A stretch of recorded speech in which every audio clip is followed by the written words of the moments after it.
ದೇಶದ ವಿಮಾನಯಾನ ಇತಿಹಾಸದಲ್ಲೇ ಇಂಥದ್ದೊಂದು ಕರಾಳ ಬಿಕ್ಕಟ್ಟು ಹಿಂದೆಂದೂ ಕೂಡ ಮನೆ ಮಾಡಿರಲಿಲ್ಲ.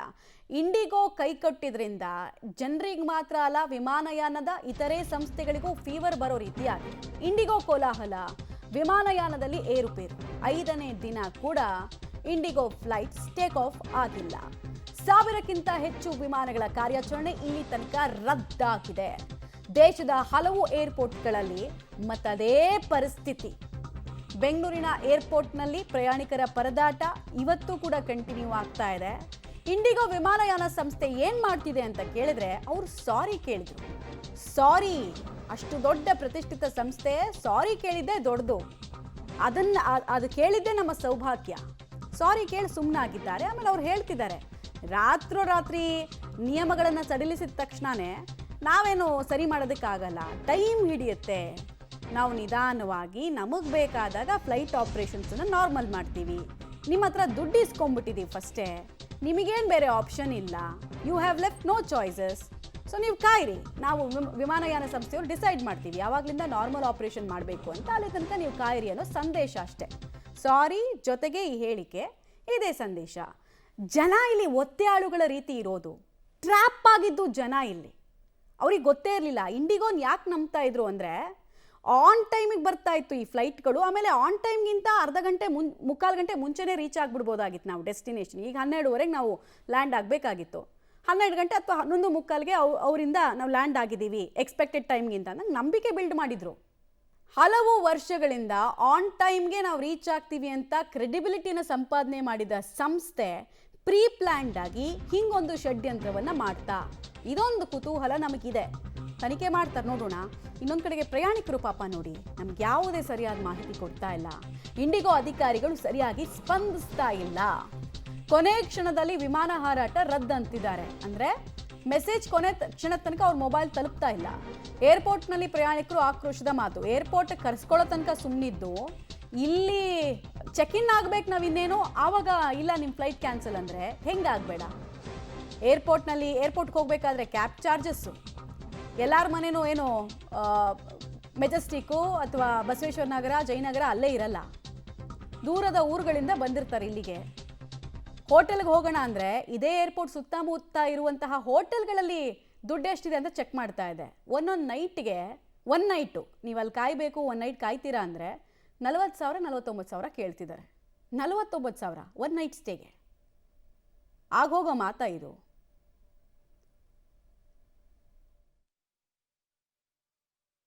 ಸರ್, ನಾವು Delhi to Bengaluru, Bengaluru to Shivamogga flight ticket book ಮಾಡಿದ್ವಿ. But Delhi to Bengaluru, Bengaluru to Shivamogga flight book ಮಾಡಿದ ತಕ್ಷಣ ಕ್ಯಾನ್ಸಲ್ ಆಯಿತು. ಅಲ್ಲಿಂದ ಮತ್ತೆ ನಾವು ನಾಸಿಕಿಗೆ ಕನೆಕ್ಟಿಂಗ್ ಕೊಡ್ತೀನಿ ಅಂತ ಕೊಟ್ಟರು. ನಾಸಿಕಲ್ಲಿ 10 ಗಂಟೆ ವೆಯ್ಟಿಂಗ್ ಮಾಡಿದ್ವಿ. ವೆಯ್ಟಿಂಗ್ ಆದಮೇಲೆ ಬೆಂಗಳೂರಿಗೆ ಬಂದ್ವಿ. ಮತ್ತು ಬೆಂಗಳೂರು ಟು ಶಿವಮೊಗ್ಗ ಅವ್ರು ಟಿಕೆಟು ಕೊಟ್ಟಿಲ್ಲ, ಮತ್ತು ಲಗೇಜು ಬಂದಿಲ್ಲ. ಲಗೇಜ್ ನೀವು ಶಿವಮೊಗ್ಗ ಬರುತ್ತೆ, ಹೋಗಿ ಕಲೆಕ್ಟ್ ಮಾಡ್ಕೊಳ್ಳಿ ಅಂದಿದ್ರು. 1 ದಿನದಲ್ಲಿ ಬರುತ್ತೆ ಅಂದರು. ಇವತ್ತಿಗೆ 5 ದಿನ ಆಯಿತು, ಲಗೇಜ್ ಕೂಡ ಬಂದಿಲ್ಲ ನಮ್ದು. 5 ದಿನ ಆಯಿತು, ಕಾಲ್ ಬ್ಯಾಕ್ ಮಾಡಿದ್ರೆ ರೆಸ್ಪಾನ್ಸ್ ಮಾಡಲ್ಲ. ಮತ್ತು 3 ದಿನ ಬಿಟ್ಟು ಫೋನ್ ಮಾಡಿದ್ರು ಅವರೇ, ಲಗೇಜ್ ಬಂದಿದೆ, ಬಂದು ತಗೊಂಡೋಗಿ ಅಂತ. ಏರ್ಪೋರ್ಟಿಗೆ ಬಂದು ಲಗೇಜ್ ಕೇಳಿದ್ರೆ ಇವಾಗ ಇರ್ರೆಸ್ಪಾನ್ಸಿಬಲ್ ಆಗಿ ಮಾತಾಡ್ತಾ ಇದ್ದಾರೆ. ಲಗೇಜ್ ಬಂದಿಲ್ಲ ನಿಮ್ಮದು, ನೀವು ಹೋಗಿ ಶಿವಮೊಗ್ಗದಲ್ಲಿ ಕೇಳಿ, ಹಂಗೆ ಹಿಂಗೆ ಅಂತಿದ್ದಾರೆ.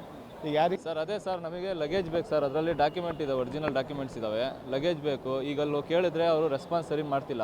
ಈಗ ಹೇಳಿದ್ರೆ ಅಲ್ಲಿ ಬೆಂಗಳೂರಲ್ಲಿ ಹೋಗಿ ತೊಗೊಳ್ಳಿ ಅಂತ ಹೇಳಿದ್ರು. ಬನ್ನಿ ನಾವು ಇಮಿಡಿಯೇಟ್ಲಿ ಕೊಡ್ತೀವಿ ಅಂತ ಹೇಳಿದ್ರು. ಇಲ್ಲಿಗೆ ಬಂದಮೇಲೆ ನಮ್ಮ ಹತ್ರ ಇಲ್ಲ ಅಂತ ಹೇಳ್ತಾರೆ. ಈಗ ಬೆಂಗಳೂರಿಂದ ಶಿವಮೊಗ್ಗ ಕಲೆಕ್ಟ್ ಮಾಡಿ ಅಂತ ಹೇಳ್ತಾರೆ ಅವರು. ಸರ್ 5 ದಿನ ಆಯ್ತು ಸರ್. ಇವತ್ತಿಗೆ ನಾವು ಬಂದು 6ನೇ ದಿನ. 5 ದಿನದಿಂದ ಅವರು ಹೇಳ್ತಿರೋದು ಕೊಡ್ತಿದ್ದೀನಿ, ಬರ್ತಿದೆ ಅಂತೇಳಿ ಹೇಳ್ತಿರೋದು. ಈಗ ಕೇಳಿದ್ರೆ ಇಲ್ಲ, ಬಂದಿಲ್ಲ ಅಂತ ಹೇಳ್ತಾರೆ. ಶಿವಮೊಗ್ಗಕ್ಕೆ ಹೋಗಿ ಕಲೆಕ್ಟ್ ಮಾಡ್ಕೊಳ್ಳಿ ಅಂತ ಹೇಳ್ತಾರೆ ಸರ್ ಅವರು.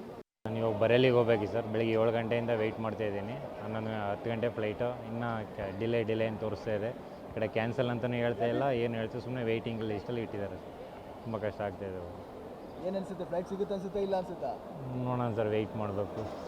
ತುಂಬ ಚಾನ್ಸಸ್ ಕಮ್ಮಿ ಇದೆ. ತುಂಬ ಕಷ್ಟ ಆಗುತ್ತೆ. ಬಟ್ ಅವ್ರು ಮೊದಲೇ ಇನ್ಫಾರ್ಮ್ ಮಾಡಬೇಕಿತ್ತು. ಬಟ್ ನಮ್ಮ ಅಣ್ಣನ ಮದುವೆ, ಸ್ವಂತ ಅಣ್ಣನ ಮದುವೆ 3 ಮಂತ್ಸ್ ಮುಂಚೆನೇ ಪ್ರಯರಾಗೆ ಬುಕ್ ಮಾಡಿದ್ದೀವಿ. ಆದರೆ ಇವಾಗ ಏನೋ ಇದು ಆಗ್ತಿಲ್ಲ, ರೀಫಂಡ್ ಮಾಡ್ತೀವಿ, ಕ್ಯಾನ್ಸಲ್ ಆಗುತ್ತೆ ಅಂತೆಲ್ಲ ಹೇಳ್ತಿದ್ದಾರೆ.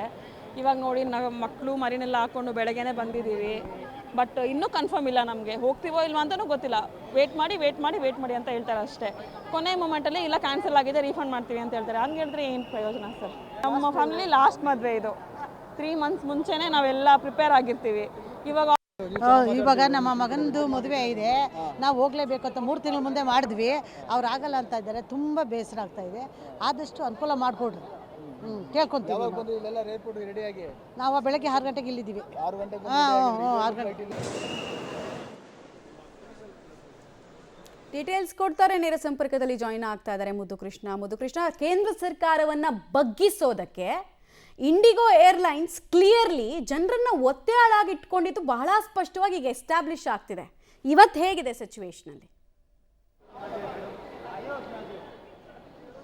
ಖಂಡಿತ ಮಮತಾ, ಇಂಡಿಗೋ ವಿಮಾನಯಾನದ ಸಂಸ್ಥೆ ವಿರುದ್ಧ ಈ ಎಲ್ಲ ಸಮಸ್ಯೆಗಳಾದ ನಂತರ ಬಹುತೇಕರು ಮಾತನಾಡ್ತಾ ಇರುವಂಥದ್ದು ಆರೋಪ ಅಂತಲೇ ಹೇಳಬೇಕಾಗತ್ತೆ. ಇಂಡಿಗೋ ವಿಮಾನಯಾನ ಸಂಸ್ಥೆ ಉದ್ದೇಶಪೂರ್ವಕವಾಗಿ ಈ ರೀತಿಯ ಸಮಸ್ಯೆಗಳನ್ನು ಸೃಷ್ಟಿ ಮಾಡ್ತಾ ಅನ್ನೋಂಥ ಅನುಮಾನಗಳು ಬಹುತೇಕರಿಗೆ ವ್ಯಕ್ತವಾಗ್ತಾ ಇದೆ. ಈಗಲೂ ಕೂಡ ಕೆಂಪೇಗೌಡ ಇಂಟರ್ನ್ಯಾಷನಲ್ ಏರ್ಪೋರ್ಟ್ನಲ್ಲಿ ಸಮಸ್ಯೆಗಳ ಸರಮಾಲೆ ಮುಂದುವರಿತಾ ಇದೆ. ಆದರೆ ಒಂದಷ್ಟು ಅಲ್ಪ ಚೇತರಿಕೆ ಆಗ್ತಾ ಇದೆ ಅನ್ನೋಂಥ ಆಶಾದಾಯಕ ಬೆಳವಣಿಗೆ ಕಾಣ್ತಾ ಇರುವಂಥದ್ದು.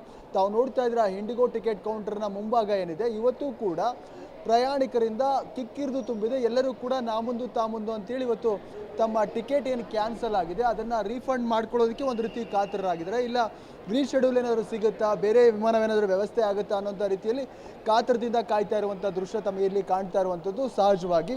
ಮತ್ತೊಂದು ಕಡೆ ಕಳೆದ ರಾತ್ರಿಯಿಂದಲೂ ಕೂಡ ವಿಮಾನಗಳು ಇವತ್ತು 5ನೇ ದಿನ, ಇವತ್ತು ಕೂಡ ರದ್ದಾಗಿರುವಂತಹ ಮಾಹಿತಿ ಇರುವಂಥದ್ದು. ಬಹುತೇಕ ವಿಮಾನಗಳ ರದ್ದಾಗಿರುವಂಥದ್ದು. ಹಾಗಾಗಿ ಏರ್ಪೋರ್ಟ್ನ ಆಡಳಿತ ಮಂಡಳಿ ಒಂದು ಎಚ್ಚೆತ್ತುಕೊಂಡಿದೆ. ನಿನ್ನೆ ಏನು ಪ್ರಯಾಣಿಕರು ಭಾಳಷ್ಟು ಪರದಾಡ್ತಾ ಇದ್ರು, ಅವರು ಕೂರೋದು ಕೂಡ ಜಾಗ ಇರಲಿಲ್ಲ. ಇಡೀ ಏರ್ಪೋರ್ಟ್ ಒಂದು ರೀತಿ ರೈಲ್ವೆ ಸ್ಟೇಷನ್ ಬೇರೆ ರೀತಿಯ ವಾತಾವರಣಕ್ಕೆ ಸಾಕ್ಷಿಯಾಗಿತ್ತು. ಹಾಗಾಗಿ ಇವತ್ತು ಪ್ರಯಾಣಿಕರಿಗೆ ಬದಲಿ ವ್ಯವಸ್ಥೆ, ಅಟ್ಲೀಸ್ಟ್ ಕೂರ್ಲಿಕ್ಕಾದರೂ ಒಂದಷ್ಟು ಚೇರ್ಗಳನ್ನು ವ್ಯವಸ್ಥೆ ಮಾಡೋಣ ಅನ್ನೋ ರೀತಿಯಲ್ಲಿ ಎಕ್ಸ್ಟ್ರಾ ಚೇರ್ಗಳನ್ನು ಹಾಕಿರುವಂಥದ್ದು. ಮತ್ತೊಂದು ಇಲ್ಲಿ ಒಂದು ಸೊಲ್ಯೂಷನನ್ನು ಕಂಡುಕೊಳ್ತಾ ಇರುವೆ ಅಂತಂದರೆ, ನಿನ್ನೆ ಬಂದಂಥವ್ರನ್ನ ಯಾರೆಲ್ಲ ಬೋರ್ಡಿಂಗ್ ಪಾಸ್ ಇತ್ತು ಅವರನ್ನು ಏಕಾಏಕಿ ಒಳಗಡೆ ಬಿಟ್ಬಿಡ್ತಾ ಇದ್ರು. ಆದರೆ ಇವತ್ತು ಆ ರೀತಿ ಮಾಡ್ತಾ ಇಲ್ಲ. ಏರ್ಪೋರ್ಟ್ನ ಸಹಾಯಕ ಸಿಬ್ಬಂದಿಗಳೇನಿದ್ರೆ ಅವರು ಮೊದಲೇ ಇಲ್ಲಿ ಬೋರ್ಡಿಂಗ್ ಅಂದರೆ ಚೆಕ್ ಇನ್ ಆಗೋಕ್ಕಿಂತ ಮೊದಲೇ ಇಲ್ಲಿ ಚೆಕ್ ಮಾಡ್ತಾರೆ, ಅವರ ಟಿಕೆಟನ್ನು ಪರಿಶೀಲನೆ ಮಾಡ್ತಾರೆ. ವಿಮಾನ ಇದೆಯಾ ಒಳಗಡೆ, ವಿಮಾನ ಟೇಕ್ ಆಫ್ ಆಗುತ್ತಾ, ಆಗಿದ್ರೆ ಮಾತ್ರ ಅವರನ್ನು ಒಳಗಡೆ ಕಳಿಸುವಂಥ ವ್ಯವಸ್ಥೆಗಳನ್ನು ಇಲ್ಲಿ ಮಾಡ್ಕೊಳ್ತಾ ಇದ್ದಾರೆ. ಹಾಗಾಗಿ ಯಾಕೆ ಅಂತಂದರೆ ಎಲ್ಲರನ್ನು ಒಳಗಡೆ ಬಿಟ್ಟಾಗ ಒಳಗಡೆ ಹೋಗ್ಬಿಟ್ಟು ಭಾಳಷ್ಟು ಜನಸಂದಣಿ ಆಗುತ್ತೆ, ಅಲ್ಲಿ ಗಲಾಟೆ ಮಾಡ್ತಾರೆ ಅನ್ನೋಂಥ ಉದ್ದೇಶಪೂರ್ವಕವಾಗಿ ಇವತ್ತು ಪ್ರಯಾಣಿಕರನ್ನು ಹೊರಗಡೆಯೇ ಅಂದರೆ ಟರ್ಮಿನಲ್ನ ಹೊರಭಾಗದ ಇನ್ನು ಚೆಕ್ ಇನ್ ಆಗೋಕ್ಕಿಂತ ಮುಂಚೆಯೇ ಅವರನ್ನು ಪರಿಶೀಲನೆ ಮಾಡಿ ವಿಮಾನ ಬಂದಿದೆಯಾ, ವಿಮಾನ ಬಂದಿದ್ದರೆ ಮಾತ್ರ ಅವರನ್ನೆಲ್ಲ ಕರೆದು ಒಳಗೆ ಕಳಿಸುವಂಥ ಕೆಲಸವನ್ನು ಮಾಡ್ತಾ ಇದ್ದಾರೆ. ಮತ್ತೊಂದು ಕಡೆ ಕೆಲ ವಿಮಾನಗಳು ಇವತ್ತು ಹಿಂಡಿಗೋದು ನೆನ್ನೆಗಿಂತ ಪರವಾಗಿಲ್ಲ ಅನ್ನೋಂಥ ರೀತಿಯಲ್ಲಿ ಟೇಕ್ ಆಫ್ ಆಗ್ತಿದೆ. ಹಾಗಾಗಿ ಪ್ರಯಾಣಿಕರು ಡಿಪಾರ್ಚರ್ ಆಗ್ತಾ ಇರುವಂಥ ದೃಶ್ಯಗಳು ಕೂಡ ಜಾಸ್ತಿ ಇರುವಂಥದ್ದು. ಮತ್ತೊಂದು ಕಡೆ ಎಲ್ಲರೂ ಕೂಡ ಸಹಜವಾಗಿ ತಮ್ಮ ವಿಮಾನ ಇದೆಯಾ ಇಲ್ವಾ, ಏನಾಗ್ತಿದೆ, ಡಿಲೇ ಆಗ್ತಿದೆಯಾ ಇಲ್ಲ ಬರ್ತಿದೆಯಾ ಅನ್ನೋಂಥ ರೀತಿಯಲ್ಲಿ ಎಲ್ಲರೂ ಕೂಡ ಕುತೂಹಲದಿಂದ ಏನು ಡಿಪಾರ್ಚರ್ ಬೋರ್ಡ್ ಬಳಿ ಇರುವಂತಹ ಬೋರ್ಡನ್ನು ನೋಡ್ತಾ ಇರುವಂಥ ದೃಶ್ಯಗಳು ಕೂಡ ಇಲ್ಲಿ ನಮಗೆ ಸರ್ವೇ ಸಾಮಾನ್ಯವಾಗಿ ಕಾಣ್ತಾ ಇದೆ.